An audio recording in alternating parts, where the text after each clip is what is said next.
Well, you know this face, of course. That's the great Ed McCaffrey, Broncos legend here on Radio Row. Good to catch up with you, man. How you doing? How's life treating you? Good to see you. Things are going great, man. Just enjoying Radio Row, all the hoopla leading up to the Super Bowl. It's kind of like a reunion for me. I see former teammates, coaches, guys I competed against, and so I look forward to this time every year. Have a lot of fun. I wish my teams were in it. Yeah. Right? You know, Christian's with the Niners. They had a frustrating year. Luke's with the Commanders. They came so close, so close. Max is coaching with the Dolphins. And then, of course, our Broncos got to the playoffs for the first time since Super Bowl 50. Yep. But didn't quite make it. But I was really excited about the improvement they made and the hopes for the future. You mentioned Luke there and that coming kind of one game short. We were talking with Luke last year at the Senior Bowl leading up to the draft. Right. So just from a father's perspective, how did you view his rookie season in Washington? Yeah, your rookie season is the toughest season that you're going to have. I thought he did great. Dan Quinn's a phenomenal coach. Cliff Kingsbury called an incredible offense.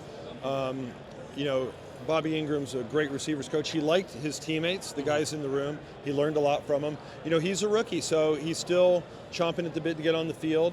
But I thought he really improved from week one till the end of the season. You know, he improved blocking in the run game. He improved his route running. And he was really confident. He volunteered to do anything he could do. He volunteered to go on special teams. He volunteered to go against the starting defense in practice. And I'm so proud of him because he loves football, and he'll do whatever his team needs him to do to help the team. But this will be a good offseason for him. You know, get together with Jaden Daniels, really feel comfortable running all the routes. You know, as a rookie, you have to learn all 5 receiver positions. That's not easy. And so I think the quicker you know the offense like the back of your hand and kind of embrace it and get reps with your starting quarterback, Jaden Daniels, the quicker you can do that, the better you can become. So this will be his first real offseason because you know how it is, college, pro day, combine, mini camp, new players, new coach, new team, new offense. That's a lot on your plate, but he enjoyed it, but he's also excited to get going. I'm really glad you mentioned the 5 receiver spots that a receiver has to learn because, like, we see that in Denver with Troy Franklin and Devon Vele. They were both rookies, and they both had some flashes, but at the same time, some frustrating moments. Troy didn't finally get that big breakthrough until the playoff game. And so, like, from your experience and from what you've seen over the years, what's the key for receivers in terms of kind of staying patient and because you can't always microwave your way to success? Not everybody's Jamar Chase coming into this league. Yeah. You know, look, I was just interviewing A.J. Brown the other day. That's a Pro Bowl caliber wide receiver who's on a team who has the fewest pass attempts in the league. He wants the ball every time he walks out onto the field, right? Yeah. Every receiver's wired that way. You want the ball every time, but you cannot dial up a play for yourself. Your coach calls the plays. Yeah. You cannot throw yourself the football. The quarterback decides where to go with the ball. Your quarterback has to have time to see you get open. If your offensive line doesn't give the quarterback time, it doesn't matter. If you're open, you're not going to get the ball. And that can be frustrating. If you have 70 plays in a game and you have 5 catches, you're probably going to the Pro Bowl. Yeah. Right? But think about that. If you have, say, 35, 40 passes and have 5 catches, you ran, say, 35 routes and didn't get the ball. Yeah. So as a receiver, you have to take pride in running a great route, getting open, even if you don't get the ball, making a good block in the run game where you're not as recognized.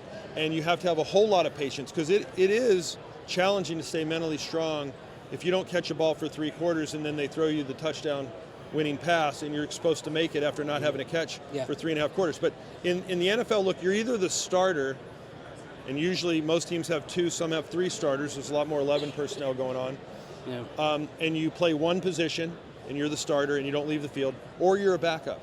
And if you're a backup, you have to know usually every position on the field, which is harder mentally. Yeah. You have to know all of the route trees. You have to try to get reps at all the different positions, and you have to be patient because you might not be number 1 in the progression on most plays. When you came into the league back in 1991, how did you kind of have to mentally recalibrate? Because the Eddie Mack that Broncos fans knew in the 90s, in the late 90s, it took you a few years to really kind of hit your production stride as a player. Yeah, I like the way you put that, production. And I think, obviously, you learn from all the good that you experience, you learn from all the bad that you experience, and you get better from your rookie year to, say, my 5th or 6th year by the time I was with the Broncos.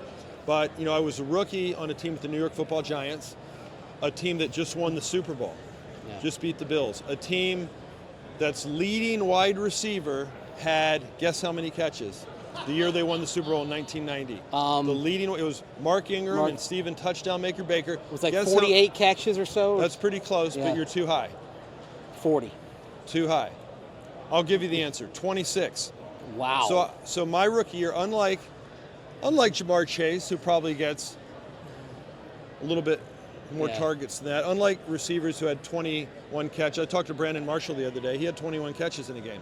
That was the whole season for me, right? And so we ran a cover 2 defense. We ran O.J. Anderson up the middle, Rodney Hampton. We had an incredible run game. And back then, 2 receivers played. You brought in 3 on 3rd down. You'd throw the ball if you were behind or at the end of the half or end of the quarter. That was our offense. That was our team. Most physical team in the league. They just won a Super Bowl. They got away with Bill Belichick's cover 2 schemes because they were that good up front. Lawrence Taylor, Carl Banks, all pros across the board, Hall of Famers. But we didn't throw the ball a lot. So, production, to your point, is a matter of opportunities, meaning targets, and then you producing. So there weren't a lot of targets to go around. Those receivers I played with were good. They just didn't get a lot of throws thrown their way. Then I actually led our team in receiving my 2nd year. So the career looked like it was getting off to a good start. But I was on my 2nd coach. Bill Parcells was the coach, stepped down. Ray Hanley came in. Eventually he had to step down. And so even though I led the team in receiving, as right all my goals for year number 3, another coach came in, so a 3rd coach basically in 3-year span, and he wasn't a fan of mine. So I wasn't a starter and eventually got cut. That was Dan Reeves, by the way, was. Like a Bronco, big name. And he came back after Super Bowl 33, or right before it made it. He gave me an incredible compliment. He said it was the biggest mistake I ever made. Wow. And he coached a lot of great players. He didn't have to say that, so I took that compliment to heart in his defense. But he did cut me at the time. And when I got cut, my decision was not to go to a team where I thought I could get the most catches, not to go to the team that paid me the most money. My decision was to go to the team that had a chance to win a Super Bowl, because it was a dream of mine to be on a team that won a Super Bowl. So I went to try out for the San Francisco 49ers. Now remember, Jerry Rice was on that team, John Taylor was on that team, and they only kept 4 receivers. There were 14 in camp. So luckily, I was able to make the team and be part of my first Super Bowl championship. But that's the reason I went out there. But I was backing up Jerry Rice, so I went from being the leading receiver to a backup.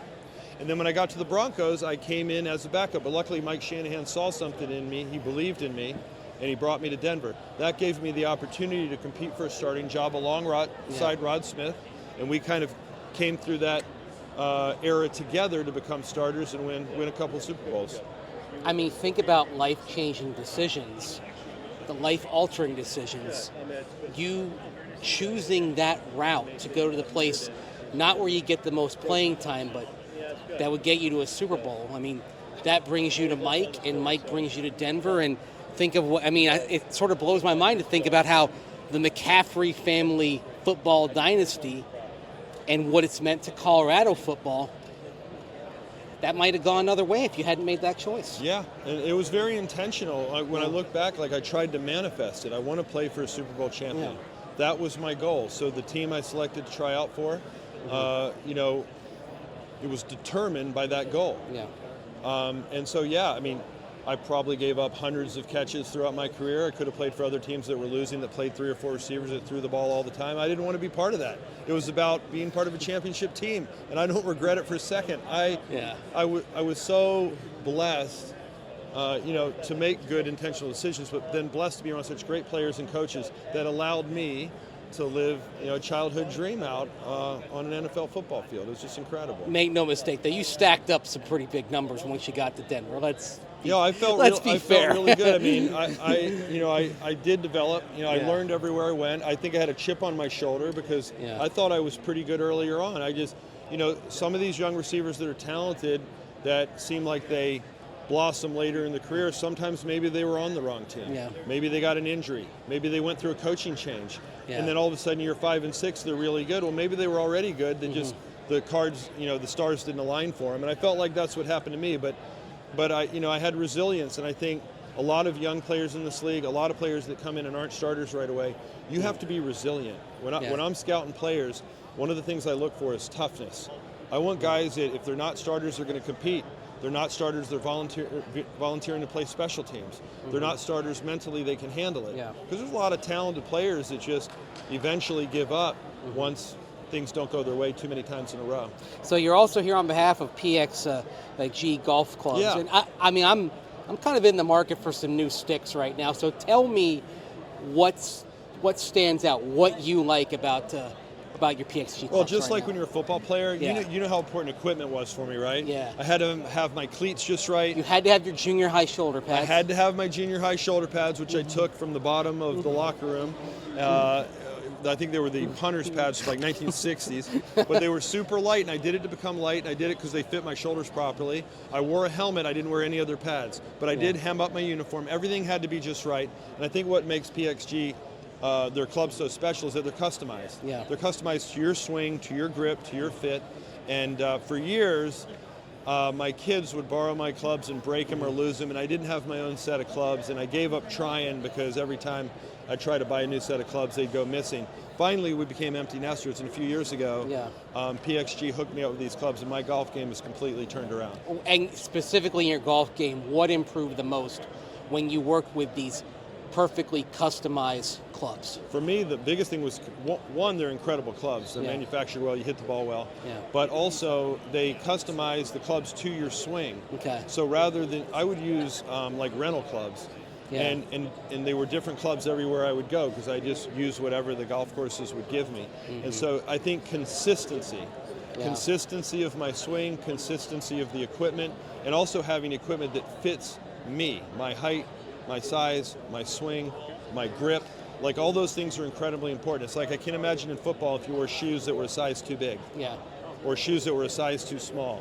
Or shoulder pads that didn't fit. Like anything, having the right equipment matters. Well, I'm going to go check them out because when I go play some golf this summer, we'll play around. Let's play around. We should. And it's the rental clubs. You're right. I go to Kiowa Island every summer for a week, and I use the rental clubs, and it's fine. But it's like I want to step my game up. So they have some great courses in Kiowa. Oh yeah, great courses. I have not played the Ocean course.